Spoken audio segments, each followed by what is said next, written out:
ஹல்லேலூயா. இந்த காலை வேளையில கர்த்தரை ஆராதிக்கிற பரிசுத்த ஓய்வு நாளில் யாவரும் இயேசு கிறிஸ்து நாமத்தில் வாழ்த்துகிறேன்.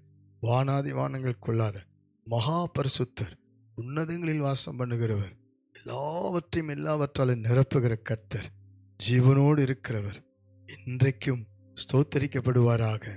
அமேன். சபை கூடி வருதலை விட்டு விடாதீர்கள் என்று வேதம் சொல்லுகிறபடி நாம் சபையாக, விசுவாசிகளாக, குடும்பங்களாக நாம் இன்றைக்கு ஆராதிக்கிறோம். கர்த்தரை கனம் பண்ணுகிறோம். நிச்சயம் கர்த்தர் உங்களை கனம் பண்ணுவார்.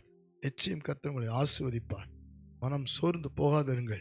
எந்தெந்த விதத்தில் உங்களுக்கு பிரச்சனை உண்டோ, போராட்டம் உண்டோ, வேதனை உண்டோ, துக்கம் உண்டோ, ஒன்றுக்கும் கவலைப்படாதுங்கள்.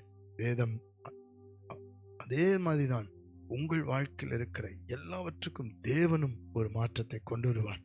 இன்றைக்கும் கர்த்தர் உங்களுக்காய் பேசுகிற தீர்க்கமான வார்த்தையை பார்த்து நாம் தேவனை ஸ்தோத்தரித்து ஜெபிக்க போகிறோம்.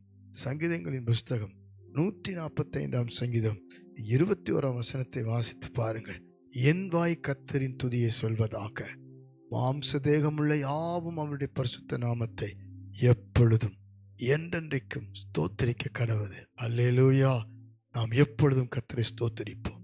இன்னைக்கு நம்முடைய வாய் அநேக வார்த்தைகளை பேசுகிறது. கோப வார்த்தை, கெட்ட வார்த்தை, அநேகமாய் சாப வார்த்தை, குறை சொல்ற வார்த்தை, குற்றப்படுத்துற வார்த்தை, எப்பொழுதும் நம்பிக்கையற்ற விசுவாசமற்ற வார்த்தை, சோர்ந்து போன வார்த்தை, பலவிதமான வார்த்தைகளை பேசுகிற வாயில ஆண்டவர் சொல்லுகிறார், என் வாய் கர்த்தரின் துதியை சொல்வதாக என்று சங்கீதக்காரன் மூலமாய் நாம் வேதத்தில் வாசிக்கும்படி செய்கிறார்.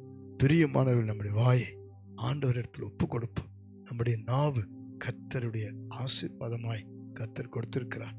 நாம் கர்த்தரை மாத்திரமே எப்பொழுதும் எப்போதும் என்றென்றைக்கும் எல்லாவற்றுக்கும் ஸ்தோத்தரிக்க வேண்டும். வேதம் அப்படித்தான் சொல்லுகிறது. எல்லாவற்றையும் ஸ்தோத்திரத்தோடு கூட நீங்கள் தேவனிடத்தில் தெரியப்படுத்துங்கள் என்று வேதம் சொல்லுகிறது. என் நாவு கர்த்தரை எப்பொழுதுமே ஸ்தோத்தரிக்க கடவுது என்று சொல்லி வேதத்தில் பார்க்கிறோம். கர்த்தரை நான் எக்காலத்திலும் ஸ்தோத்தரிப்பேன், அவர் துதி எப்போது என் வாயில் இருக்கும் என்று சங்கீதக்காரன் சொல்லுகிறார். வனாந்தரமாய் ஓடிக்கொண்டிருந்த தாவீதின் வாயிலே பாருங்கள், ஒரு குறை வரல, ஒரு குற்றம் வரல, ஒரு வேதனை வரல, எல்லாம் துதியாய் மாறினது. ஹல்லேலூயா. இன்னைக்கு பிரச்சனையோடு இருக்கிறீங்களா? போராட்டத்தோடு இருக்கிறீங்களா? துக்கத்தோடு இருக்கிறீங்களா? கண்ணீரோடு இருக்கிறீங்களா? பாடுகள், வேதனைகள், வியாதியோடு இருக்கிறீங்களா? அதெல்லாம் துதியாய் மாறுவதாக. கர்த்தர் ஜெயம் கொடுப்பார். அல்லேலூயா. நீங்கள் துதிக்க துதிக்க பிரச்சனை மாறும். நீங்கள் கர்த்தர் எப்போது ஸ்தோத்தரிக்கிற பலன் வரும். காரியங்கள் ஜெயமாக்குவார். கர்த்தர் உங்களை ஆசீர்வதித்து மேன்மைப்படுத்துவார். அநேகருக்கு உங்களை சாட்சியாய் வைப்பார். ஒருவேளை உங்கள் குடும்பத்தில் யாராவது மனம் திரும்பாமல், இன்னும் ஆண்டவர் ஏற்றுக்கொள்ளாமல் பின்மாறி போயிருந்தால், இப்பொழுது நீங்கள் ஆண்டவரிடத்தில் ஸ்தோத்திரித்து ஜெபியுங்கள். கர்த்தர் குடும்பமாய் உங்களை ரட்சிப்பார், சாட்சியாய் வைப்பார். ஜெபிப்போமா? பரலோக பிதாவே, இயேசுவின் நாமத்தில் எங்கள் நாவை, எங்கள் வாயை உம்முடைய கரத்தில் ஒப்பு கொடுக்கிறோம். ஒரு விசை பரிசுத்தப்படுத்தும். நாங்களும் எப்பொழுதும் துதிக்க கிருபை செய்யும். எல்லாவற்றுக்கும் ஸ்தோத்திர செய்யுங்கள். அதுவே தேவனுடைய சித்தமா இருக்குதுன்னு சொன்னீங்களே, அந்த சித்தத்தின்படி ஆண்டவரே நாங்களும் துதிக்க, எல்லாவற்றிலும் ஸ்தோத்திரம் செய்ய, எல்லாவற்றுக்கும் எப்பொழுதும் ஸ்தோத்திரம் சொல்ல எங்கள் வாயை பயன்படுத்த உதவி செய்யுங்கப்பா. இனி கோபமான, ஆண்டவரே தேவனுக்கு பிரியமில்லாத, விசுவாசமற்ற, நம்பிக்கையற்ற வார்த்தைகள் எதுவும் எங்கள் வாயில வராமல் கர்த்தரை துதியுங்கள்.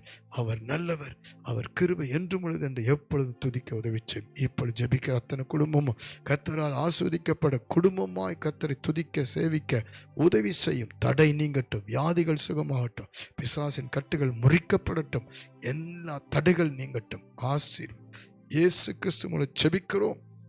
சபையாக, விசுவாசிகளாக ஒருமனப்பட்டு ஸ்தோத்தரிக்கிறோம். இயேசுவின் நாமத்தில் பிதாவே. ஆமென். ஆமென். God bless you. எப்பொழுதும் கர்த்தரை துதியுங்கள்.